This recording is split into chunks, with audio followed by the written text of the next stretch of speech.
currency. 7, continental planning. Also very important. The problems that Africa faces, it's not just a nation-state problem. These problems are continental.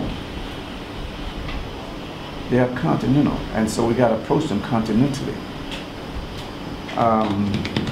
Look at Africa's 5 major river basins: the Nile, the Zambezi, the Orange, the Congo, and the Niger, River Niger. They all are now being affected adversely by global warming, some more than others, especially the River Niger, because it's in West Africa and the equator and it's the heat. But all these rivers are bordered by several countries. And if one country does anything to the river significant, it affects everybody else. Take the Nile. The Nile, the longest river in the world. It's longer than the United States. It's almost 4,000 miles. The Nile. And about 10 countries border it. And right now, Egypt would almost be at war with Ethiopia if Egypt didn't have so many domestic problems, because Ethiopia is damming a part of the Nile.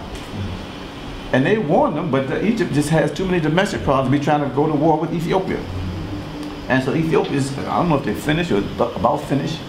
You know, when you dam the river, it affects everybody. And so, of course, see, the Egyptians think that Nile belongs to them. They just have that concept, but it does not. So sit down and plan. Sit down and plan. You know, less than 5% of African agriculture is irrigated. Imagine. So we still depending on the rain gods. If it don't rain, it's starvation. Simple. When you got all this water in Africa, but it's a continental effort to irrigate the continent. Look at the Congo River. It has the second largest volume of water in the world, second only to the Amazon. When properly hydroelectrified, it can produce 150,000 megawatts of power. That's 3 times Africa's current capacity. But it's, you know, it's a huge project. Should just the Congo be responsible for that project, when in fact it can electrify 60% of Africa? So this is a continental planning. Or you take the coast. Let's take the west coast of Africa, the Guinea where we are, the Gulf of Guinea. All kind of trouble is taking place there. Piracy, it's not just over in Somalia, we got piracy over here. We have drug trafficking. We have overfishing. The Japanese and the Koreans, they just come in our waters because we don't have any ships and we don't have the satellites to see, and taking all the fish. And so the fishermen, the fish, it's quality of fish going out in canoes, it's smaller. We got marine pollution, we got marine border conflicts. You got to sit down and plan it. Because, well, I mean, that's just a Gulf of Guinea, several countries, you know. And to correct or to address these problems, again, continental. You can go all over it. From look now, Ebola. I don't know if you thought Ebola is spreading like something. You know, that disease don't recognize monkeys. Monkeys don't recognize any Ebola. They not pull out no visa. Okay, I'd like to come. I like to come to West Africa. Here's my visa. They climb in the forest stretch all over. That's it. Oh, the mosquito. The mosquito don't need no more. You're gonna solve mosquitoes. You can't do it in one country. So the continent has no choice but to plan. And so this is what we need. Let me read this. This came from the Washington Post a few years ago about the Congo. The Congo has suffered like something. I mean, it's because it's the wealthiest country in Africa. It's right in the heart of Africa. It's so wealthy. Your head will spin the wealth. Mineral wealth, agricultural wealth. I should have mentioned earlier that 3 countries in Africa can feed the whole Africa. Even though it's mostly arid, that's Nigeria, the Congo, and okay, the 2 Sudans. That's those 4 countries, because Sudan is 2 now. Those 4 countries can feed the whole African, billion people in Africa can feed the whole continent. I'm sorry, those 4 countries can feed the continent several times over. Wow. The Congo can feed the whole Africa.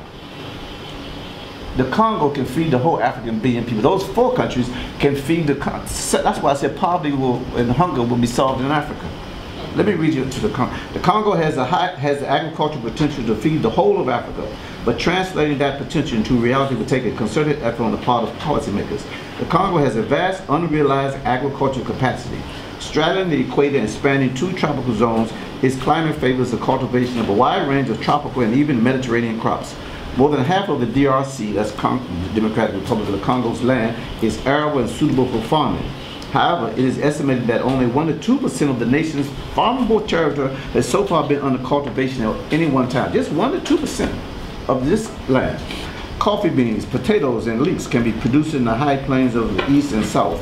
The cool temperatures and the fertile soil of the eastern highlands favor the cultivation of tomatoes, sweet potatoes, yam, and pumpkins, and even Mediterranean vegetables such as artichokes and asparagus. So high is the agricultural yield that it is not uncommon when the rainy season is very long to replant immediately after harvest and then get a second crop during the same season. This is what we're talking about. How rich the continent. This is why the continent is under attack. It's been under attack for so many centuries because it's so wealthy. There's so much we could talk about. You know, slavery just sent all the quantity out, but it's not, it hasn't changed. Now the quality is going out. I'm telling you, Africa's, just do the health sector. Africa's doctors, nurses, pharmacists, medical technicians are leaving this country like you wouldn't believe.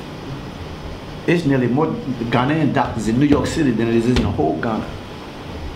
And they're taking engineers, all kind of technical people.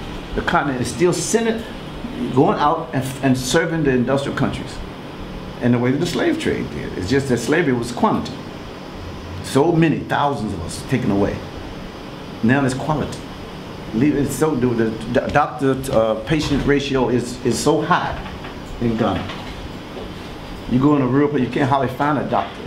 If they're going to stay in Ghana, they'll stay in the Accra, Kumasi. They don't want to go in the villages where the majority of people live, if they decide to stay in Africa. The globalization, we're the victims of it. It's so easy to get them now, the globalization. You get them even before they finish school. Their visa, everything is provided for them. We provide everything, mineral resources, and the, because the industrial countries are graying, they need these doctors and nurses. And well, that's a tangent.